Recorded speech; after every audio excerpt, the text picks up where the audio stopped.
There are times when we're doing martial arts that we don't like something we're learning. And I have to tell you this story. Many years ago when I was on a trip to San Diego to work with my Mantis Boxing teacher, on this particular trip, our focus was going to be on throws and takedowns. I had done a limited amount of throwing and takedowns prior to this, but this trip was specifically to work on the 20 throws that his 8-step Mantis Boxing teacher had passed on to him, and he was going to share those with me. While I was on this trip, this particular throw that we're going to do today, I call it the tiger tail throw. It's thigh lift throw. I'm sure there's a Japanese judo version as well. It's a inside the leg throw. This throw I hated when I learned it. I couldn't get it to work. It didn't feel right. It felt like it was only meant for people that were taller. Maybe I was having a short day. I don't know. But it just did not feel right. And I left that trip and I was just kind of threw it away. I was like, all right, yeah, whatever. I'm not going to pay attention to that. I didn't like it. I'm probably never going to use it.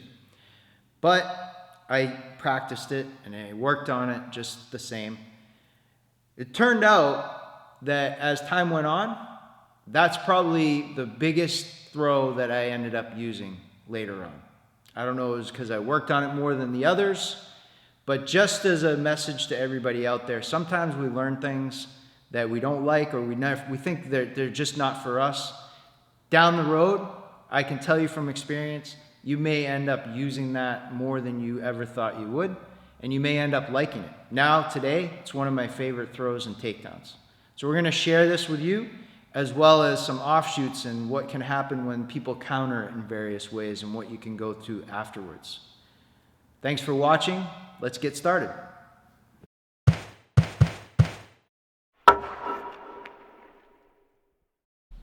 The tiger tail throw, we're going to use a setup I'll show you. It makes it easier just to practice. But this general position that you're looking for this throw is I have an underhook and I'm reaching across the shoulder or across the hip, or if you're using a gi, you can grab the belt. But what I don't want to do is grab his shoulder here, because now he can start to apply a shoulder lock on me. So I want to go across and I have wrist control on the other side. Once I'm in this, looking at this position, he's vying for position as well. So we're moving around and I get this leg inside, come up, and there's my takedown setup. So again, I'm looking, we're side by side, I cut in, up, and you can fall with it or you can stay on the standing position. I tend to go more sacrifice throws, if you will, because it gives you a little bit extra power. And when you're a smaller fighter, you need that in order to dislodge somebody. If you got somebody big and you try to throw them, go ahead and lift your leg though. So you can get here and then you're gonna have a hard time necessarily throwing them. So that little extra right there when you get them up, just hopping and then being willing to commit to the ground can make this more effective for you. So a couple more details with the throw in general is when you have this underhook here and you go to set the throw up, a lot of times you want to pull this way. And what you're looking for is more of this pull down. And as you pull down, the elbow is going to open. So I lift up and it's like driving a big truck.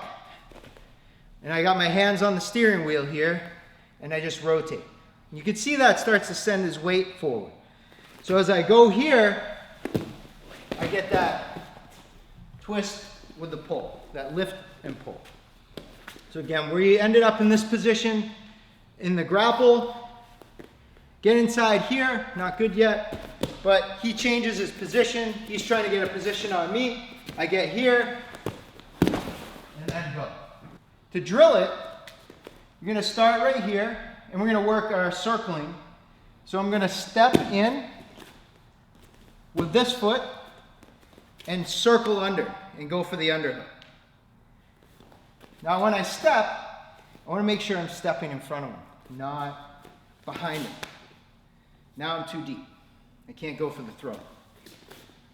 So I step in front, and then I can bring my leg with me as I go by. So cross that foot in, go to that stealing step right here, and then turn your hips. And now we're lined up for this throw.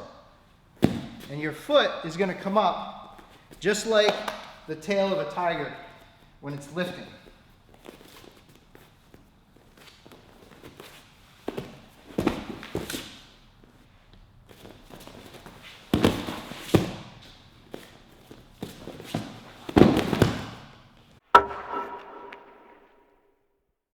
When you set it up, get to this position, go for the throw.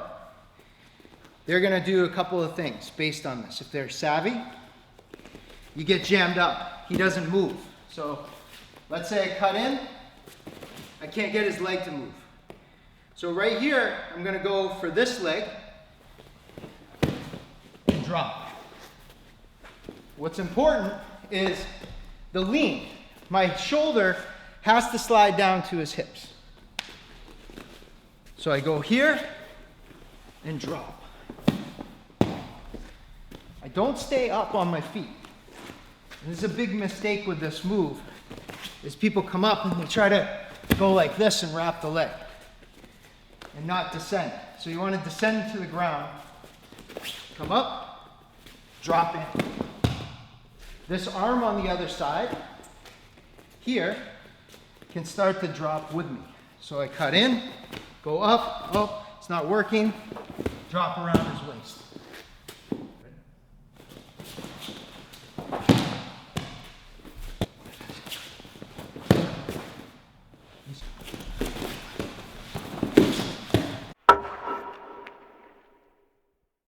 Now, I go to set this throw up. Here's another thing that gets jammed up. I come in, and he steps out instead, so I lose the takedown. And maybe I'm not in a good position for this. He's leaning forward right now. But I have the kick, and then I have the guillotine. So he defends the throw. Here, you can either go right to the guillotine if the position is this far in. If he's sitting up a little bit more when we come in. So he steps out, bang, and then drop him in. So cut up. If he's leaning, go right to the guillotine. If he's upright, kick him. When he drops from the kick, then go to the guillotine.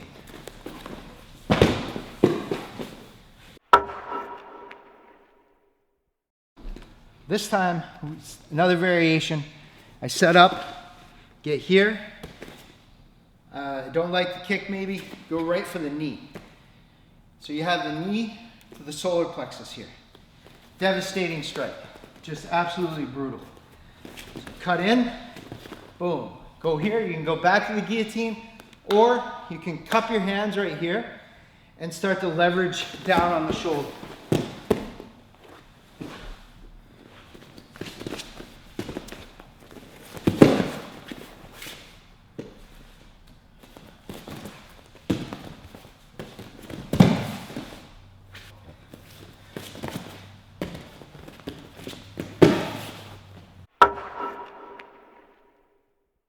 Retreat astride tiger. So I go for the throw. I set up. He steps around. But this time he's a little more savvy. He protects his groin, so he cuts back in. Here. Now I can't get a good kick, but he's going to posture up a little bit too, so I can't just go for a knee, and I don't have a strong position for the guillotine either. So I'm going to go for wrist control here, and again, across the body. So I set up, go for the throw, he steps around. Now, just like you're driving that truck again, I'm going to go here and hook the opposite leg. And I'm not kicking his leg. All I want to do is stop it from being able to step.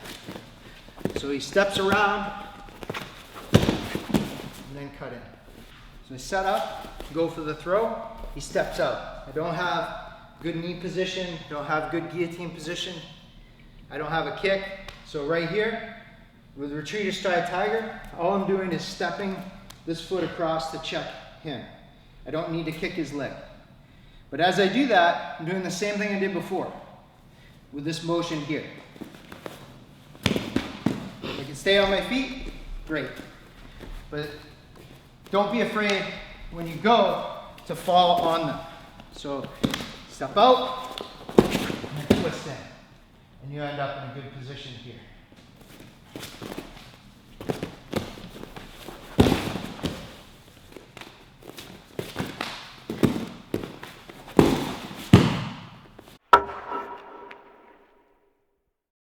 All right, we're gonna use Mantis Hangs from branch here. So I set up my throw, my tiger tail throw here. He steps out, but he goes into this wide horse stance. So trying to do retreat astride tiger here isn't gonna work, his foundation's too strong. So what I wanna do is just connect with his shoulder right here, adjust my foot, and then drop. You can check out the video on this move separately, but this is a way to tie it into their counter.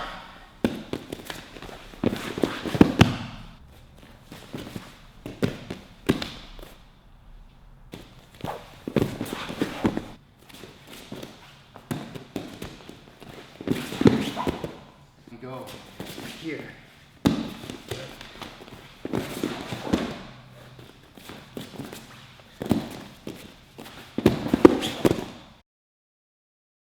There you go. That's one of my favorite throws, the tiger tail throw. Thanks for watching. If you like our videos, hit that subscribe button and get hooked.